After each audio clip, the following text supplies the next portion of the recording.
अगर अभी इस क्षण सब कुछ छिन जाए और केवल यह श्वास शेष रह जाए, तो क्या तुम इसे भी साधारण मानोगे या पहली बार देख पाओगे कि जीवन कितना उदार है?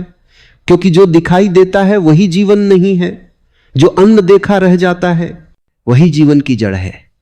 मन ने तुम्हें हमेशा सिखाया कि जो नहीं है उसकी चिंता करो और जो है उसे सामान्य मान लो। इसी आदत में कृतज्ञता मर जाती है, और जहां कृतज्ञता मर जाती है वहां जीवन केवल एक संघर्ष बनकर रह जाता है, एक बोझ, एक निरंतर दौड़ जिसमें कहीं भी ठहराव नहीं है, कहीं भी विश्राम नहीं है और कहीं भी यह अनुभव नहीं है कि अभी इसी क्षण कुछ भी कमी नहीं है। कृतज्ञता कोई भावना नहीं है जिसे तुम जब चाहो पैदा कर लो। यह तो उस दृष्टि का परिणाम है जिसमें मांग गिर जाती है। जब मांग होती है तो आंखें अंधी होती हैं, और जब मांग गिर जाती है तो वही आंखें अचानक देखने लगती हैं। मन हमेशा भविष्य में जीता है, और भविष्य का अर्थ अभी जो है उससे असंतोष। कृतज्ञता वर्तमान में जीती है, और वर्तमान का अर्थ है जो है वही पर्याप्त है। यह स्वीकार नहीं, यह समझ है, और समझ कभी मजबूरी नहीं होती, वह तो एक शांत प्रकाश की तरह भीतर उतरती है। जीवन ने कभी वादा नहीं किया था कि वह केवल सुख देगा। यह अपेक्षा मन की है, अस्तित्व की नहीं। अस्तित्व ने तो केवल इतना दिया है कि जो भी आएगा वह तुम्हें गहराई देगा, चाहे वह सुख के रूप में आए या पीड़ा के रूप में। पीड़ा को तुमने शत्रु बना लिया, इसीलिए वह तुम्हें काटती रही। यदि तुमने उसे शिक्षक की तरह देखा होता तो वही पीड़ा तुम्हें मौन तक ले जाती। कृतज्ञ व्यक्ति पीड़ा से भागता नहीं, क्योंकि वह जानता है कि हर चोट के पीछे एक द्वार छुपा है और हर टूटन के भीतर एक विस्तार संभव है। तुम कहते हो कि जीवन ने तुम्हें क्या दिया, पर कभी यह नहीं पूछते कि जीवन ने तुम्हें कैसे दिया। उसने भी न पूछे दिया, बिना शर्त दिया, बिना हिसाब के दिया। यह शरीर, यह श्वास, यह चेतना, यह पृथ्वी, यह आकाश, किसी ने तुमसे योग्यता का प्रमाण नहीं मांगा। और फिर भी मन शिकायत करता है जैसे कुछ कम रह गया हो। यह शिकायत कोई साधारण आदत नहीं है, यही वह जहर है जो तुम्हें उस स्रोत से काट देता है जहां से सब कुछ आता है। कृतज्ञता उस जहर का प्रतिरोध नहीं करती, वह उसे पहचान लेती है, और पहचानते ही वह गिर जाता है। जब तुम धन्यवाद कहते हो तो जीवन छोटा नहीं हो जाता, जीवन गहरा हो जाता है। धन्यवाद कोई शब्द नहीं है जिसे होठों से कहा जाए, वह तो एक मौन स्वीकृति है कि जो मिला है वही ठीक है। इस स्वीकृति में कोई हार नहीं है, क्योंकि हार और जीत दोनों ही अहंकार के खेल हैं। कृतज्ञता में अहंकार टिक नहीं पाता, और जहां अहंकार नहीं टिकता वहां शांति अपने आप उतर आती है, बिना बुलाए, बिना प्रयास के। मन पूछता है आगे क्या मिलेगा, कृतज्ञता कहती है अभी क्या मिला है। मन कहता है जब सब ठीक हो जाएगा तब शांति मिलेगी। कृतज्ञता कहती है यदि अभी शांति नहीं है तो कुछ भी ठीक नहीं होगा। यह उलटी बात नहीं है, यह सीधी समझ है, लेकिन मन इसे स्वीकार नहीं करता, क्योंकि मन का अस्तित्व ही अधूरेपन पर टिका है। कृतज्ञता उस अधूरेपन की जड़ पर चोट करती है, इसीलिए मन उससे डरता है और उसे भावुकता या कमजोरी कहकर टाल देता है। जो व्यक्ति कृतज्ञ है वह परिस्थितियों का गुलाम नहीं होता। यह एक बड़ा भ्रम है कि कृतज्ञता का अर्थ है सब कुछ सह लेना। नहीं, कृतज्ञता का अर्थ है हर स्थिति से सीख लेना, और सीख लेने के बाद उसे जाने देना। शिकायत स्थिति को पकड़कर बैठ जाती है, कृतज्ञता उसे समझकर विदा कर देती है। इसलिए कृतज्ञ व्यक्ति हल्का होता है, और हल्कापन ही उड़ान की पहली शर्त है। तुमने देखा होगा जो बहुत कुछ पा लेते हैं वे भी बेचैन रहते हैं, और जिनके पास बहुत कम है वे भी कभी कभी शांत दिखाई देते हैं। अंतर बाहर नहीं है, अंतर दृष्टि में है। एक ने जीवन को विरोधी समझा, दूसरे ने जीवन को मित्र समझा।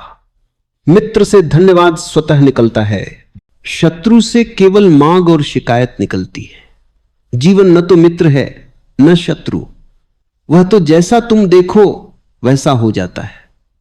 दृष्टि बदलते ही जीवन का स्वाद बदल जाता है। कृतज्ञता कोई अभ्यास नहीं है जिसे दिनचर्या में जोड़ लिया जाए। जैसे ही तुम उसे अभ्यास बनाते हो वह नकली हो जाती है। कृतज्ञता तो उस क्षण पैदा होती है जब तुम देख लेते हो कि कुछ भी तुम्हारा नहीं है और फिर भी सब कुछ तुम्हें मिला हुआ है। यह विरोधाभास नहीं, यही रहस्य है। जिसने इसे चख लिया वह फिर जीवन से शिकायत नहीं कर सकता, क्योंकि शिकायत करने के लिए अधिकार चाहिए और यहां अधिकार का कोई आधार नहीं बचता। तुम्हारी सारी पीड़ा का सार यह है कि तुम जीवन को नियंत्रित करना चाहते हो और कृतज्ञता उस नियंत्रण को गिरा देती है। नियंत्रण गिरते ही भय उठता है, क्योंकि मन सोचता है कि अब क्या होगा, लेकिन उसी भय के नीचे एक गहरा विश्राम छुपा है, क्योंकि अब लड़ाई समाप्त हो गई है। जब तुम जीवन से युद्ध बंद कर देते हो तब जीवन तुम्हारे भीतर बहना शुरू करता है। यह समझना बहुत आवश्यक है कि कृतज्ञता का संबंध परिणामों से नहीं है। यदि परिणाम अच्छे हो तभी धन्यवाद यह सौदा है, कृतज्ञता नहीं। सच्ची कृतज्ञता बिना शर्त होती है, क्योंकि वह जानती है कि परिणाम बाद में समझ में आते हैं। अभी जो कठिन लगता है वही कल तुम्हारी परिपक्वता का आधार बन सकता है, और जो आज बहुत सुखद लगता है वही कल तुम्हें बांध भी सकता है। जिसने यह देख लिया वह घटनाओं के उतार चढ़ाव से मुक्त हो जाता है। कृतज्ञता का सबसे गहरा रूप यह है कि तुम स्वयं के लिए भी धन्यवाद अनुभव करो, अपने होने के लिए, अपनी खोज के लिए, अपनी ईमानदार उलझनों के लिए। आत्मनिंदा भी एक प्रकार का अहंकार है, क्योंकि उसमें भी तुम स्वयं को बहुत महत्वपूर्ण मान लेते हो। कृतज्ञता आत्मनिंदा को भी पिघला देती है और वहां एक शांत स्वीकृति जन्म लेती है, जिसमें तुम स्वयं को सुधारने की जल्दी में नहीं होते, बल्कि समझने की जगह में होते हो। जहां समझ है वहां परिवर्तन अपने आप होता है, और जहां परिवर्तन अपने आप होता है वहां हिंसा नहीं होती, न अपने प्रति न जीवन के प्रति। कृतज्ञता इस अहिंसा की जड़ है। वह कहती है जैसा हूं वहीं से यात्रा शुरू होगी, किसी और होने की जल्दी नहीं है। इस धैर्य में ही वास्तविक परिवर्तन संभव है। जब कृतज्ञता गहरी होती है तो शब्द धीरे धीरे गिरने लगते हैं। तब धन्यवाद कहा नहीं जाता, जिया जाता है। चाल में, दृष्टि में, मौन में, सब में उसका स्वाद होता है। तब जीवन कोई समस्या नहीं रह जाता, बल्कि एक रहस्य बन जाता है। ऐसा रहस्य जिसे हल नहीं करना है, केवल अनुभव करना है।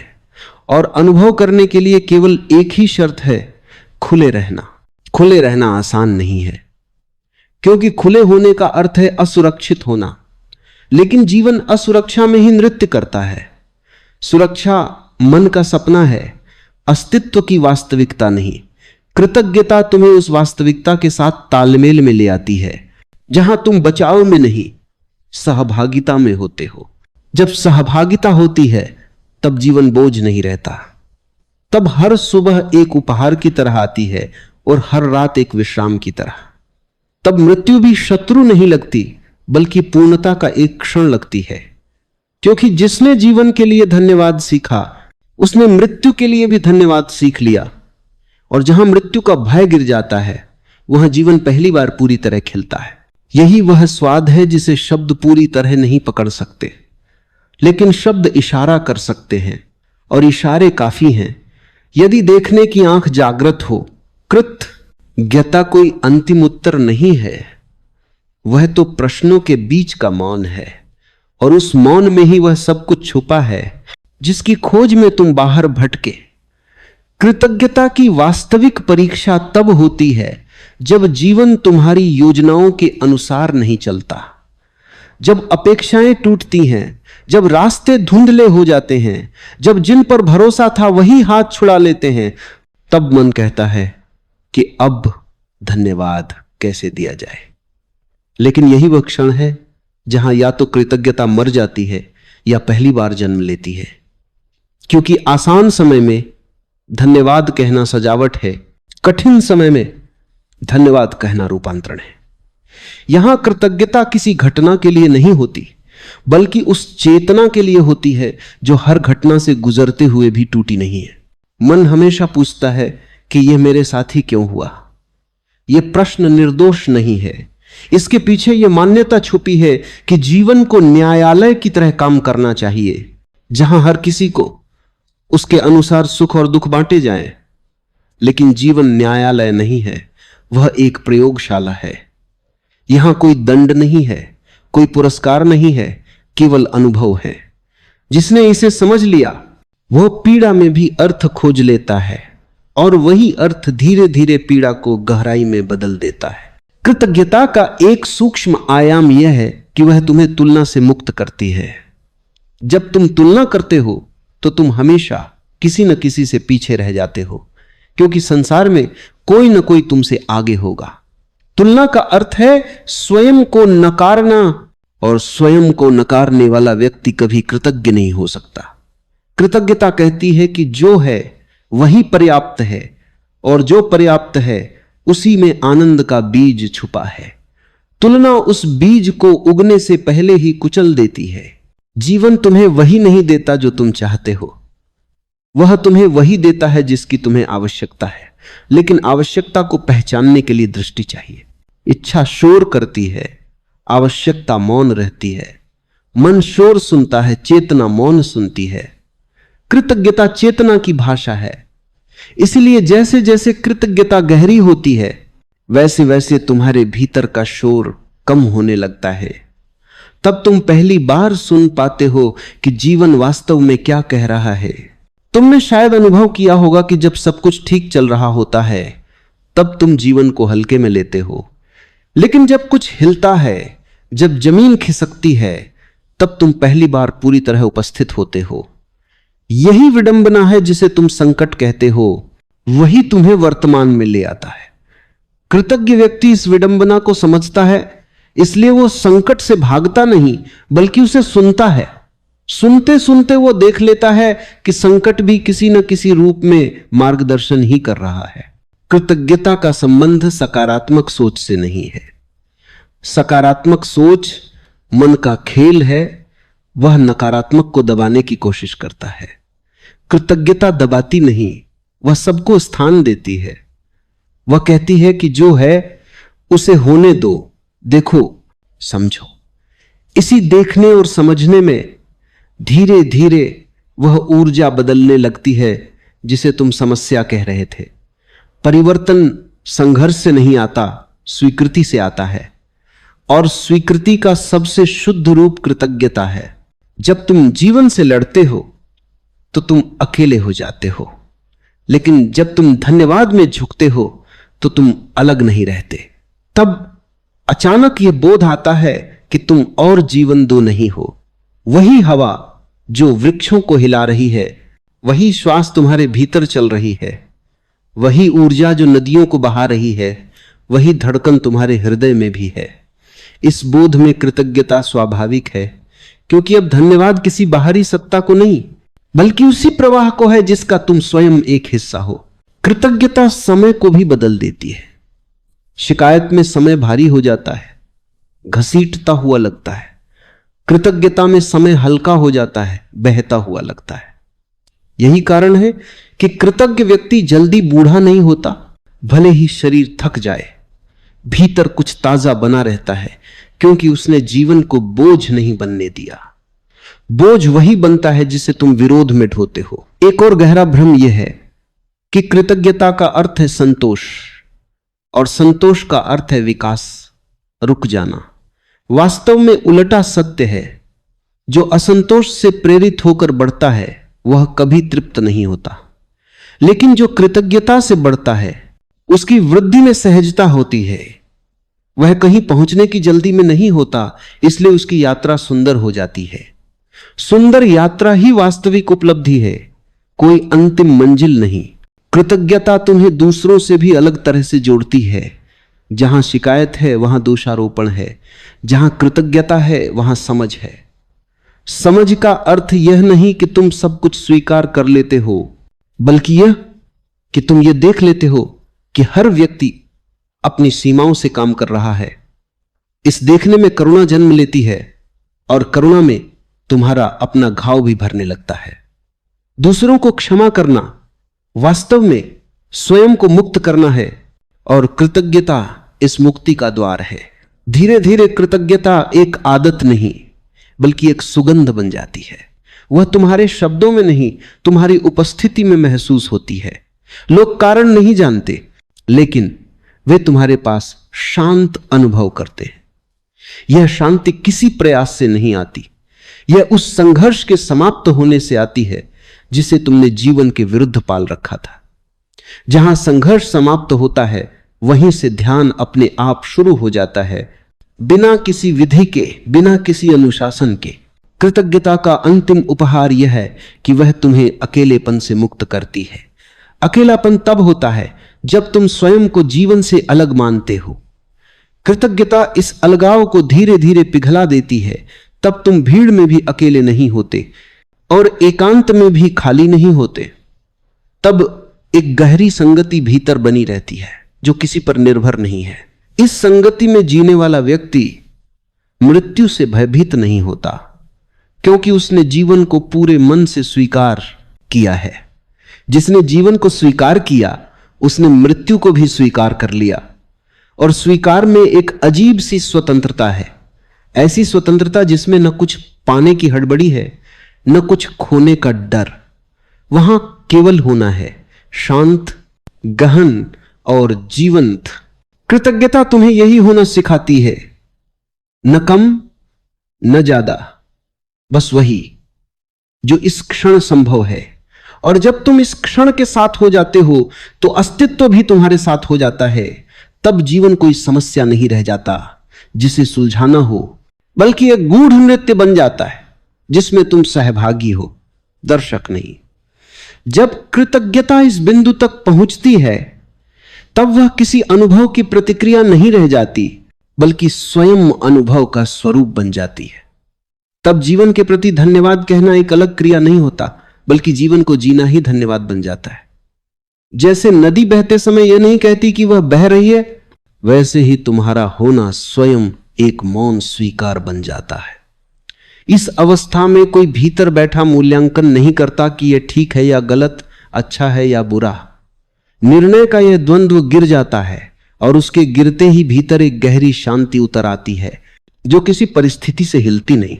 अब यह स्पष्ट हो जाता है कि तुम कभी भी वास्तव में टूटे नहीं थे।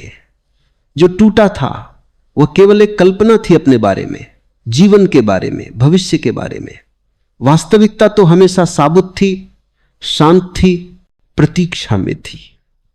कृतज्ञता ने केवल परतें हटाई, कोई नई चीज जोड़ी नहीं। इसीलिए इस शांति में कोई गर्व नहीं होता, कोई उपलब्धि का भाव नहीं होता। यहां केवल एक सरल बोध होता है कि जो खोजा जा रहा था वह कभी खोया ही नहीं था। इस बोध के साथ जीवन के प्रति एक गहरा आदर जन्म लेता है। आदर भय से नहीं आता, वो समझ से आता है। अब तुम जीवन को नियंत्रित करने की कोशिश नहीं करते, सुधारने की हड़बड़ी नहीं रखते। तुम उसे सुनते हो जैसे कोई संगीत सुनता है, पूरा ध्यान देकर, लेकिन बिना हस्तक्षेप के। इस सुनने में ही तुम्हारे कर्म जन्म लेते हैं, और क्योंकि वे सुनने से आते हैं, उनमें हिंसा नहीं होती। वे किसी एजेंडे से नहीं, बल्कि संवेदनशीलता से निकलते हैं। अब यह भी दिखने लगता है कि जिन बातों को तुम कभी बहुत बड़ा समझते थे, वे कितनी क्षणभंगुर थीं। सत्ता, पहचान, उपलब्धि, मान्यता, ये सब ऐसे बादल थे जो कुछ समय के लिए आकाश में छा गए और फिर चले गए। लेकिन आकाश कभी बदला नहीं। कृतज्ञता ने तुम्हें बादलों से हटाकर आकाश की ओर मोड़ा, और जिसने एक बार आकाश को पहचान लिया वह बादलों से डर नहीं सकता। इस अवस्था में जीवन में कुछ भी अस्वीकार्य नहीं रहता। इसका अर्थ यह नहीं कि तुम सब कुछ पसंद करते हो, बल्कि इसका अर्थ यह है कि तुम किसी भी अनुभव से युद्ध नहीं करते। युद्ध समाप्त होते ही ऊर्जा मुक्त हो जाती है। वही ऊर्जा पहले प्रतिरोध में खर्च हो रही थी, अब रचनात्मकता बन जाती है। तब तुम जो भी करते हो उसमें एक सहज सौंदर्य होता है, चाहे वो बोलना हो, मौन हो, चलना हो या ठहरना हो। कृतज्ञता अब किसी नैतिकता का पालन नहीं कराती, बल्कि एक स्वाभाविक मर्यादा पैदा करती है। तुम किसी को चोट नहीं पहुंचाते क्योंकि तुम स्वयं को अलग नहीं देखते। दूसरे का दर्द तुम्हारे भीतर गूंजता है और यही गूंज तुम्हें सजग रखती है। यह सजगता किसी नियम से नहीं आती, यह उस एकत्व से आती है जिसे कृतज्ञता धीरे धीरे प्रकट करती है। अब जीवन में कोई जल्दबाजी नहीं रहती, कहीं पहुंचना नहीं है, कुछ साबित नहीं करना है। यह ठहराव जड़ता नहीं है, यह पूर्ण विश्राम है। और विश्राम में ही जीवन अपनी पूरी सृजनात्मक शक्ति प्रकट करता है। बीज मिट्टी में विश्राम करता है, तभी अंकुर फूटता है। उसी तरह जब तुम भीतर विश्राम में उतरते हो, तब तुम्हारा जीवन अपने सही रूप में खिलने लगता है। इस बिंदु पर आकर यह भी साफ हो जाता है कि आध्यात्मिकता कोई अलग क्षेत्र नहीं है, रोजमर्रा का जीवन ही उसका क्षेत्र है। खाना, चलना, बोलना, काम करना सब पवित्र हो जाता है, क्योंकि अब करने वाला अलग नहीं रहा। कर्ता का यह लय होना ही वास्तविक ध्यान है, भले ही उसका नाम न लिया जाए। कृतज्ञता ने तुम्हें वहां पहुंचा दिया है जहां विधियां प्रासंगिक हो जाती हैं। अब मौन बदल जाता है। पहले मौन खाली लगता था, डरावना लगता था, अब वही मौन घर जैसा लगता है। उसमें कोई अकेलापन नहीं है, बल्कि एक गहरी संगति है, ऐसी संगति जिसमें कुछ कहा नहीं जाता, फिर भी सब कुछ संप्रेषित हो जाता है। यह मौन कोई अभ्यास नहीं है, यह स्वाभाविक परिणाम है उस जीवन का जिसे बिना शर्त स्वीकार कर लिया गया है। जब यह स्वीकार पूर्ण होता है, तब मृत्यु भी अपना भय खो देती है। वह अब जीवन का विरोध नहीं लगती, बल्कि उसका विश्राम लगती है। जैसे दिन भर की यात्रा के बाद रात उतरती है, वैसे ही एक लंबी लय के बाद एक शांत ठहराव। जिसने जीवन के हर क्षण के लिए धन्यवाद जाना है, उसके लिए मृत्यु कोई त्रासदी नहीं रहती। वह उसे भी उसी प्रवाह का हिस्सा देखता है। यहां आकर कृतज्ञता अपने चरम पर पहुंचती है और फिर स्वयं को भी गिरा देती है, क्योंकि अब धन्यवाद देने वाला भी नहीं बचा और जिसे धन्यवाद दिया जाए वह भी अलग नहीं बचा। केवल एक अद्वैत उपस्थिति रह जाती है, शांत, जागृत, पूर्ण। इसे शब्दों में बांधना संभव नहीं, लेकिन शब्द यहां तक इशारा कर सकते हैं। अब कोई शिक्षा नहीं बचती, कोई संदेश नहीं बचता, केवल जीवन बचता है। जैसा है वैसा ही पर्याप्त। और इस पर्याप्तता में जो आनंद है, वह किसी कारण पर निर्भर नहीं है, वह बिना कारण है, इसलिए अडिग है। यही वह बिंदु है जहां खोज अपने आप समाप्त हो जाती है। बिना घोषणा के कोई कहता नहीं कि मंजिल आ गई, क्योंकि चलने वाला ही नहीं बचा। केवल वह रहता है जो सदा से था, जिसे कभी जाना नहीं पड़ा, जिसे कभी पाया नहीं गया। और उस मौन में बिना शब्दों के, बिना विचारों के कृतज्ञता अंतिम बार प्रकट होती है स्वयं के रूप में, और फिर लुप्त हो जाती है, जैसे बूंद सागर में गिरकर सागर बन जाती है। अब जो घट रहा है उसे समझने के लिए किसी शब्द की जरूरत नहीं है, लेकिन शब्द फिर भी बह रहे हैं, जैसे मौन स्वयं अपनी छाया बोल रहा हो। इस बिंदु पर आकर यह स्पष्ट होने लगता है कि जीवन को समझना कभी उद्देश्य था ही नहीं, जीवन को जीना ही पर्याप्त था। समझने की लालसा मन की थी, जीने की सहजता अस्तित्व की है। जब यह भेद दिखाई देता है, तब भीतर एक गहरी हंसी उठती है, जीवन पर नहीं, स्वयं पर, कि कितनी ऊर्जा उस दरवाजे को खटखटाने में लगाई जो कभी बंद ही नहीं था। कृतज्ञता अब किसी अनुभव से उत्पन्न नहीं होती, बल्कि अनुभव जिस भूमि पर घटता है वही भूमि बन जाती है। सुख आता है, जाता है, लेकिन कृतज्ञता रहती है। पीड़ा उठती है, लहर बनती है, विलीन हो जाती है, लेकिन कृतज्ञता बनी रहती है। अब वह किसी वस्तु से जुड़ी नहीं है, इसलिए छिन नहीं सकती। यही कारण है कि इस अवस्था में जीवन अप्रत्याशित होते हुए भी अस्थिर नहीं लगता। अनिश्चितता बनी रहती है, लेकिन भय नहीं रहता। और जहां भय नहीं होता, वहां जीवन पहली बार अपनी पूरी तीव्रता में प्रकट होता है। अब यह भी दिखाई देने लगता है कि अधिकांश लोग जीवन से नहीं, अपने विचारों से थके हुए हैं। विचार भविष्य की चिंता में ऊर्जा चूस लेते हैं, अतीत की स्मृतियों में उसे उलझा देते हैं। कृतज्ञता इस चूसने और उलझने की प्रक्रिया को रोक नहीं दी, वह उसे अप्रासंगिक बना देती है। जब वर्तमान इतना भरपूर हो जाता है तब अतीत और भविष्य अपने आप किनारे हो जाते हैं। उन्हें भगाने की जरूरत नहीं पड़ती, वे स्वयं ही महत्व खो देते हैं। इस गहराई में उतरकर यह भी स्पष्ट होता है कि शांति कोई लक्ष्य नहीं है। जो शांति को पाना चाहता है वह अशांत ही रहता है। शांति तब प्रकट होती है जब पाने की आकांक्षा गिर जाती है। कृतज्ञता उसी गिरावट का नाम है। यह कहने का साहस कि जो है वही पर्याप्त है। यह साहस मन के लिए सबसे कठिन है, क्योंकि मन की पूरी संरचना और पर टिकी होती है। लेकिन जब यह साहस घटता है तब जीवन की गुणवत्ता अचानक बदल जाती है, बिना बाहरी परिवर्तन के। अब जीवन के छोटे क्षण भी गहरे लगने लगते हैं। किसी का मौन, किसी की आंखों में क्षण भर की उदासी, हवा का हल्का स्पर्श, सब कुछ भीतर तक उतरता है। पहले तुम चीजों को छूते थे, अब चीजें तुम्हें छूने लगती हैं। संवेदनशीलता बढ़ जाती है, लेकिन यह संवेदनशीलता कमजोरी नहीं लाती बल्कि पारदर्शिता लाती है। और पारदर्शिता में ही वास्तविक शक्ति होती है, क्योंकि वहां कुछ छुपाने को नहीं होता।